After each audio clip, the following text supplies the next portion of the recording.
আমি নিজে 2টা সিসিটিভি ক্যামেরা কিনে আনছি, 2টা সিসি ক্যামেরা কিনে আনছি, এনে একটা আমার বেডরুমে লাগাইছি, একটা বসার রুমে লাগাইছি। কেন লাগাইছি?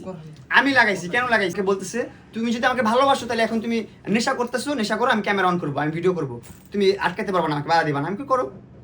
ঠিক আছে, এটা যদি প্রমাণ দিতে হয়, আমার ভালোবাসার প্রমাণ যদি এভাবে দিতে হয় যে তুমি ক্যামেরা অন করবো, আমি নেশা করবো, তাহলে আমি নেশা করতেছি। ওরা করেন ভাই, আপনি যদি আমার গায়ে পরে মারামারি করেন প্রতিদিন, তাহলে আমি কতক্ষণ আটকায় রাখবো?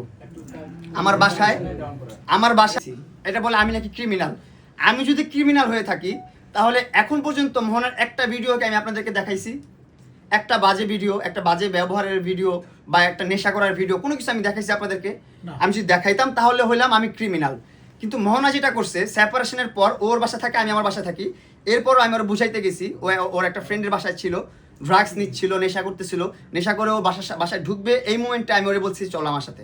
আমি ওরে নিয়ে আমার ফ্রেন্ডের বাসায় গেছি। প্রথম রেস্টুরেন্টে গেছি, খাবার অর্ডার করছি, খাবার খাই নাই, খাবার ওখানে নষ্ট করে সব খাবার। তারপর একটা ফ্রেন্ডের বাসায় গেছি, যাওয়ার পর আমাকে তুমি ক্যামেরা অন করো, দেন ও ভিডিওটা করলো, ভিডিওটা করে আপনাদেরকে দেখালো, আপনারা দেখছেন কিন্তু স্পষ্ট ভিডিও, নর্মাল ভিডিও।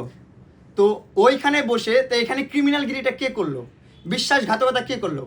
আমার বউ অবশ্যই, তাই না? সে আমার বিশ্বাসটা ভাঙলো, আমার ভালোবাসাকে অমর্যাদা করলো, মর্যাদা দিল, কারণ ওই স্টিল আমার ওয়াইফ, ও স্টিল আমার বউ।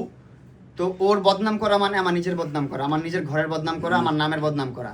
সো আমি ওর বদনাম করতে চাই না। আমি শুধু এতটুকুই বলতে চাই, যদি আমি 2% করে থাকি, ও 1% হলেও করছে সংসারে। হ্যাঁ, উল্টাপাল্টা কাজ ও 1% হলেও করছে। আমি এত কিছু বলতে চাই না, আমি শুধু এতটুকু বলতে চাই যে মোহনার পাশে কোনো একটা মেন্টর আসেন, কোনো একটা মানুষ আসেন, যে আসলে ওরা বুঝাইতে পারবেন ওরে আসলে ব্ল্যাক ম্যাজিক করা হয়েছে। আমি যেটা এখন বুঝতেছি, না হলে মানুষ এতটা অবুঝ থাকতে পারে না, মানুষ এতটা মানে আবালের মতন অশিক্ষিতর মতো কথা বলতে পারে না।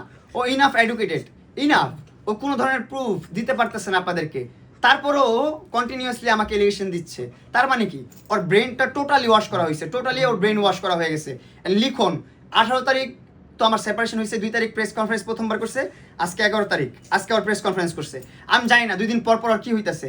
2 দিন পর পর এই আপনাদেরকে কিন্তু বলছে যে আমি কাবিন ব্যবসা করব না, আমি মামলা ব্যবসা করব না, আমি আরও কত কিছু আছে না, ভিউ ব্যবসা করব না, এগুলো বলছেন আপনাদেরকে, কিন্তু কি এগুলাই করতেছে শেষ পর্যন্ত। যদি কিছু বলার হতো তাহলে আমার কাছ থেকে সেপারেশন নিয়ে গেছে ও 18 তারিখ, ও 18 তারিখে বলতো। 18 তারিখ কেন বলে নাই? 18 তারিখের জায়গায় 19 তারিখ বলতো, 20 তারিখ বলতো, কেন বলে নাই? ও বলছে ওর বাবা অসুস্থ, ওর বাবা মরণবেদী রোগে আক্রান্ত, ওর বাবা মরে যাবে, ওর যেতে হবে ময়মনসিং ইমিডিয়েটলি, এখন সেপারেশন লাগবেই। সেপারেশন নিয়ে তারপর ও ময়মনসিং যাবে, কিন্তু সেপারেশন নেওয়ার পর এখন পর্যন্ত ও ময়মনসিং যায় নাই, ও ময়মনসিং যায় নাই, ওর বাবার কাছে যায় নাই, এবং ওর বাবা ওর বাসায় আসছে।